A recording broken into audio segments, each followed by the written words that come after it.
Roman, this is something that I'm really excited about because it's a fruiting plant that even in the smallest of spaces somebody can grow, and I'd have to say I've grown this quite a lot over the years, and it's called a pepino. Do you want to tell me a little bit about it and how easy you find it to grow?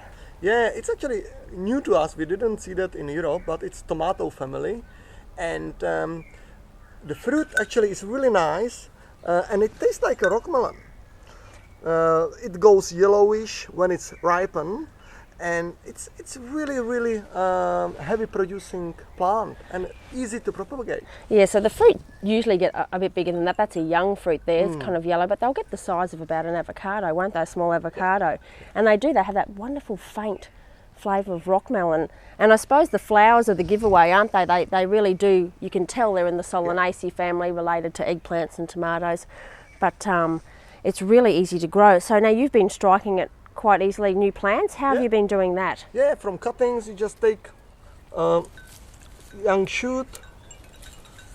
I would suggest take the leaves off, so it doesn't evaporate as much water, and just put it in the ground.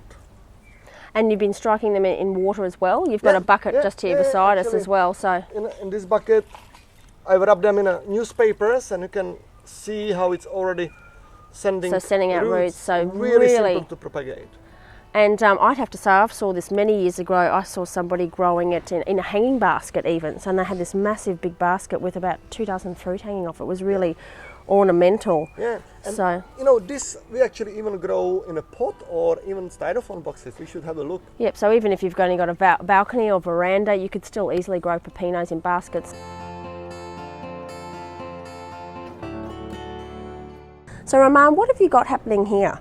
So here we basically growing trees in a pots in a styrofoam box, and this styrofoam box has got several purposes. Yep. First, act as a saucer, so holds like a wicking. Yep. Holds water, but also provide a shade to the pot, so the root system of these trees don't get cooked. Okay, because the plastic can heat up and then the roots can burn, but the styrofoam acts like insulation, doesn't it? That's exactly right. And on the top of that, all this mulch, as it actually breaks down, it provides extra nutrition for roots of these trees when they come out of the pot. Okay, so it's kind of like container growing / garden bed growing in a way, isn't it? Like raised garden beds. So that's great. Yeah, and you can grow mulberry from a pot.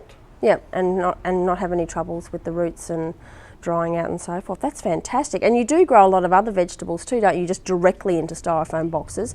But this is another whole option, isn't it? Growing actual potted plants within the styrofoam. Yeah, and if we have to move, it will go with us. Yep. All these fruit trees. Okay, that's great. So if you're renting, there's no excuse. Exactly. Fantastic. Today I'm out and about in Ipswich and decided to pop into a local garden centre. So Brad, tell me a little bit about yourself. Originally from Melbourne, I started my horticultural career at a large retail nursery in Heidelberg and then moved over to Templestowe. Then did a little bit of a life change, worked in travel, then moved up to Queensland and found myself working in the nursery industry again. What draws you to the nursery industry? I think the diversity. I love dealing with people, helping people. I love plants and just generally being outside as well. So what are some great plants for growing in Ipswich? We find we sell a lot of natives. However, we have to ask people what type of soil they have. In and around Ipswich, there's a lot of black soil, a lot of clay. So that's one of the first questions we ask people when they're buying natives, because a lot of people are drawn to natives in this area. We need to find out, the soil quality, and then we can suggest what they can do to improve that to plant their native. So Brad, tell me about some of your favourite styles of gardens. It varies. Originally from Melbourne, I was really drawn to the more ornamental type gardens with the cherry and peach blossoms and the hedges and the silver birch. Once I moved up here, I'm really drawn to the tropical type of garden. I love the versatility. You can have flowers and also during the off season of the flowers. You can have colour in the foliage. So with tropical gardens, I think there's a lot more variety of colour had in the leaf of the plants. Tropical gardens are great because they're easy to look after, and probably now they're one of my most favourite gardens. But it varies too, you know.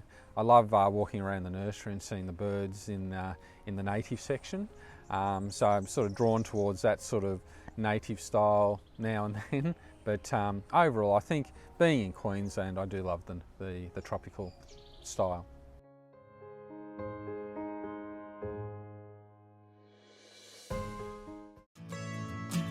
Plants Plus is a proud sponsor of Blooming in Brisbane, and for our loyal viewers, mention Blooming in Brisbane and receive your free bag of Plants Plus potting mix.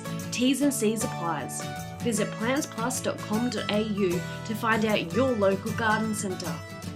Is your local garden centre Plants Plus Loganholme, Timbara Garden Centre, Greenwell Plants Plus, Plants Plus Ipswich or Redcliffe Garden Centre? Visit plantsplus.com.au.